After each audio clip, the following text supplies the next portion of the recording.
పాట పాడేశాను. ఇచ్చింది అసలు ఉధృతం అయిపోతుంది అప్పుడు. అయితే నా పాట అనేది స్టార్ట్ ఏం చేసిందంటే అప్పుడు 8th క్లాస్ లో, ఫస్ట్ నేను స్కూల్ నుంచే పాట స్టార్ట్ చేసిన.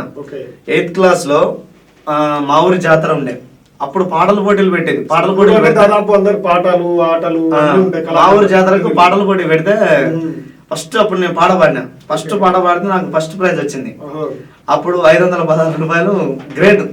8th క్లాస్ లో అది మంచి అమ్మ మీద సినిమా పాట పాడిన. అదేం పాట? రాగం పుట్టింది రామ చిలుక నోటి వెంట, పాట పుట్టింది మా పల్లె తల్లి ఇంట. రాగం పుట్టింది రామ చిలుక నోటి, పాట పుట్టింది మా పల్లె తల్లి ఇంట. సెల్లల్ల సెల్లి పాట శ్రమ